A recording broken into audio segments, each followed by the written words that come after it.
Ključ do uspešne selekcije je jasna predstava o tem, koga iščemo, kaj potrebujemo in kako bomo to ugotovili.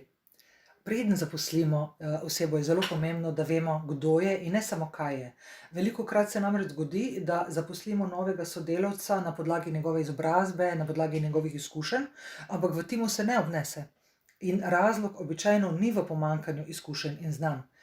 Delodajalci so največkrat nezadovoljni s svojimi zaposlenimi, predvsem zaradi njihovih osebnostnih lastnosti, zaradi njihovih vedenjskih karakteristik, kot so delo po liniji najmanjšega odpora, skrivanje znanja, individualizem, konfliktnost, neprilagodljivost, površnost, neupoštevanje navodil, zavračanje avtoritete, neustrezen odnos do strank in tako naprej, ne.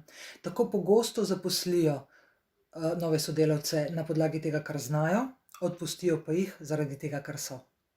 Kako torej ugotoviti, kdo kandidati so?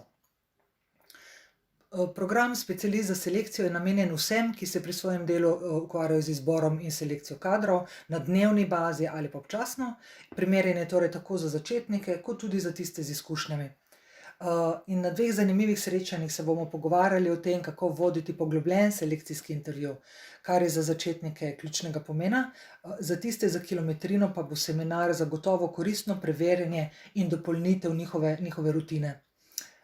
Na seminarju bo tudi na voljo ogromno novih idej, kako še lahko ugotovimo, koga imamo v resnici pred sabo, in vsak udeleženec bo dobil tudi obširen set praktičnih vprašanj. Torej, kaj vprašati za to, da ugotovimo, kakšne so kompetence, kaj vprašati za to, da ugotovimo, kakšne osebnostne lastnosti ima kandidat in tako naprej. Tako da na seminarju bomo govorili tudi o najpogostejših izzivih pri selekciji. Še posebej, takrat, če vodje intervjuja niso psihologi. Tako bodo udeleženci programa dobili znanja o tem, o psihološkem ozadju kandidatovih odgovorov, kaj lahko razberemo iz njihove neverbalne komunikacije in kaj so tako imenovane subjektivne napake ocenjevanja. Torej, kako se izogniti napaki prvega vtisa, napaki všečnosti, napaki podobnosti in drugim subjektivnim napakam. Naprimer, ko druge ocenjujemo nasprotno, kot ocenjujemo sebe, takrat naredimo napako kontrasta. Recimo, nekdo, ki sebe vidi kot zelo resnicoljubnega, bo zaradi tega najverjetneje druge videl kot manj resnicoljubne. Napaka kontrasta temelji na obrambnih mehanizmih, se pravi naši težnji, da sebe vidimo v malo boljši luči, kot vidimo druge.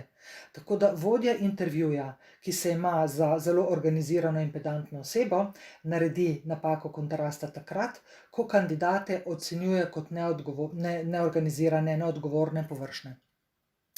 Nasprotno napaki kontrasta, recimo napaka asimilacije, obratno, naredimo jo, kot druge presojamo, podobno, kot presojamo sebe. Tako naprimer, če sebe vidimo kot odprto osebo, potem bomo kot odprte in komunikativne zaznavali tudi druge. Naredimo napako asimilacije.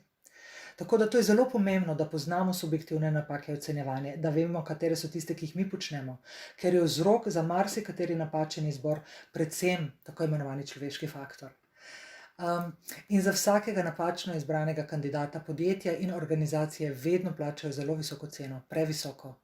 Ključni strošek torej ni samo denar, investiran v selekcijski postopek, usposabljanja, kandidatovo plačo ali celo odpravnino, ne.